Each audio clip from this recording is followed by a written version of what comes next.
Selamat pagi, Ibu dosen dan juga teman-teman. Jadi pada kesempatan kali ini saya Francisca Priscilia Linking dari kelas Matematika B akan mempresentasikan tentang polinomial berbagai ordo dalam regresi dan juga model regresi dengan variabel dummy. Jadi yang pertama yang akan saya jelaskan yaitu regresi polinomial. Nah, regresi polinomial adalah suatu bentuk analisis regresi di mana hubungan antara variabel bebas yang kita misalkan X dan variabel terikat yang kita misalkan Y dimodelkan sebagai polinomial derajat ke N di X. Jadi bisa kita ganti N dengan K, ya tergantung permisalan kita. Nah, yaitu regresi polinomial merupakan regresi linear berganda yang dibentuk dengan menjumlahkan pengaruh variabel prediktor X-nya atau variabel bebas yang dipangkatkan secara meningkat sampai orde ke K atau orde ke N, di mana tergantung permisalan kita. Nah, model regresi polinomial itu struktur analisisnya sama dengan model regresi linear berganda. Untuk persamaan polinomial dengan orde atau derajat N dapat ditulis sebagai berikut. Jadi teman-teman bisa lihat di slide-nya, itu Y topi sama dengan A0 plus A1 dikali X plus A2 dikali X kuadrat plus A3 dikali X pangkat 3 dan seterusnya sampai dengan AN dikali X pangkat N. Nah, yang selanjutnya yaitu polinomial dalam satu variabel. Di sini teman-teman bisa lihat ada variabel dependen, independen, dan juga hubungan linier. Jadi, hubungan linier yang diasumsikan antara variabel dependen atau variabel respon dan variabel independen atau variabel masukan menyiratkan tingkat perubahan yang konstan dan mungkin tidak cukup mewakili hubungan yang sebenarnya.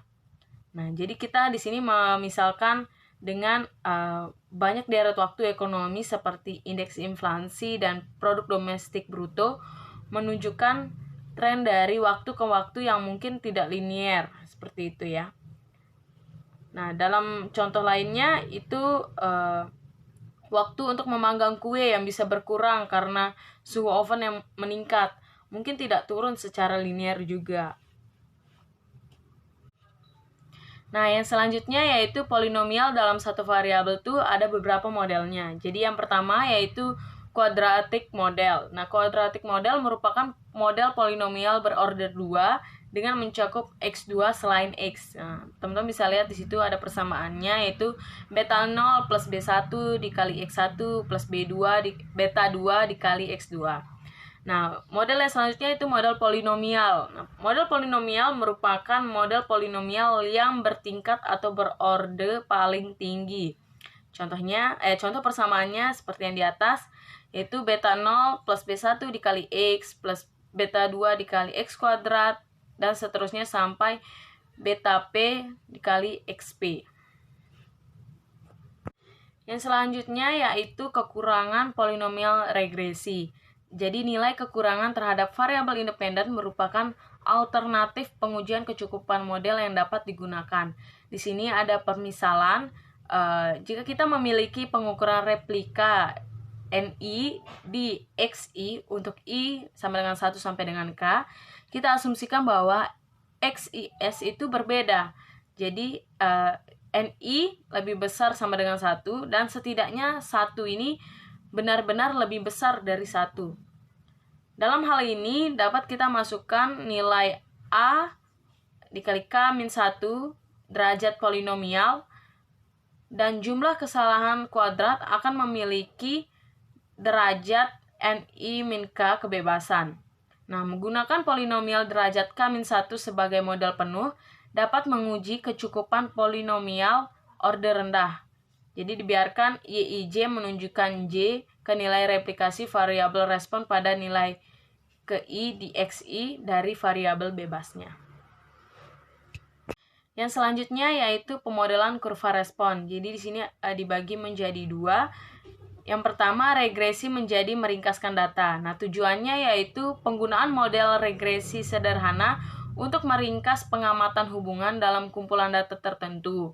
Pengembangan model matematika yang lebih esoteris untuk menggambarkan proses fisik, kimia, dan biologis di dalam sistem. Tujuan lainnya yaitu membuat model serealistis keadaan pengetahuan akan mengizinkan.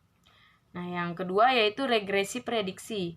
Ketika persamaan regresi akan digunakan untuk prediksi, itu menguntungkan regresi untuk visual untuk memasukkan ke dalam model informasi sebelumnya tentang perilaku prediksi sistem. Ini melayani tujuan tertentu. Yang pertama, hal-hal lain dianggap sama, dan yang kedua, keyakinan terhadap modelnya. Nah, yang selanjutnya yaitu model respon polinomial. Di sini ada dua model. Yang pertama, model polinomial derajat pertama dalam dua variabel adalah YI sama dengan beta 0 plus beta 1 dikali XI1 plus beta 2 dikali XI2 ditambah errornya. Dan juga model polinomial derajat kedua mencakup suku selain suku tingkat pertama yang berisi kuadrat atau hasil kali dari variabel bebas.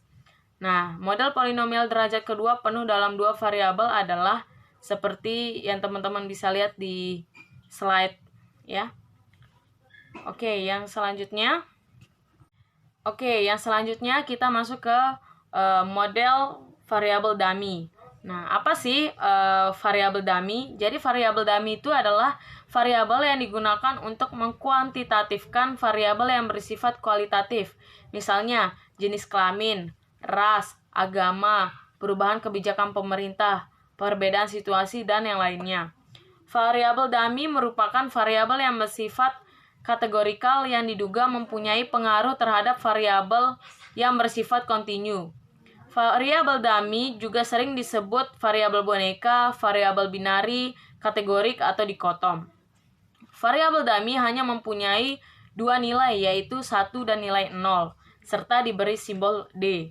Dummy memiliki nilai 1 dengan D sama dengan 1 untuk salah satu kategori, dan 0 dengan D sama dengan 0 untuk kategori yang lain.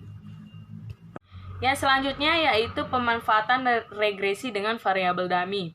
Jadi tujuannya yaitu memprediksi besarnya nilai variabel tergantung atas dasar satu atau lebih variabel bebas, di mana satu atau lebih variabel bebas yang digunakan bersifat dummy. Nah, kembali lagi ke pengertian variabel dummy adalah variabel yang digunakan untuk membuat kategori data yang bersifat kualitatif. Agar data kualitatif dapat digunakan dalam analisa regresi, maka harus lebih dahulu ditransformasikan ke dalam bentuk kuantitatif. Oke, yang terakhir yaitu model matematika regresi berganda dengan variabel dummy. Nah, variabel dummy hanya mempunyai dua nilai, yaitu 1 dan nilai 0, serta diberi simbol D. Tadi sudah dijelaskan ya. Nah, di sini D sama dengan 1 untuk suatu kategori, dan D sama dengan 0 untuk kategori yang lainnya. Variabel dummy digunakan sebagai upaya untuk melihat bagaimana klasifikasi-klasifikasi dalam sampel berpengaruh terhadap parameter pendugaan. Variabel dummy juga mencoba membuat kuantifikasi dari variabel kualitatif. Nah, di sini ada beberapa model. Jadi yang pertama ada model dummy intercept, dan juga model dummy slope, dan juga model kombinasinya. Nanti saya akan tunjukkan seperti apa gambarnya. Nah, ini kurva dari 3 model dummy. Yang pertama ada model dummy intercept dengan Y sama dengan A plus B X1 plus C D1. Model dummy slope dengan persamaan Y sama dengan A plus B X1 plus C D1 X1. Dan yang terakhir model dummy kombinasi, yaitu Y sama dengan A plus B X1 plus C D1 X1 plus D D1.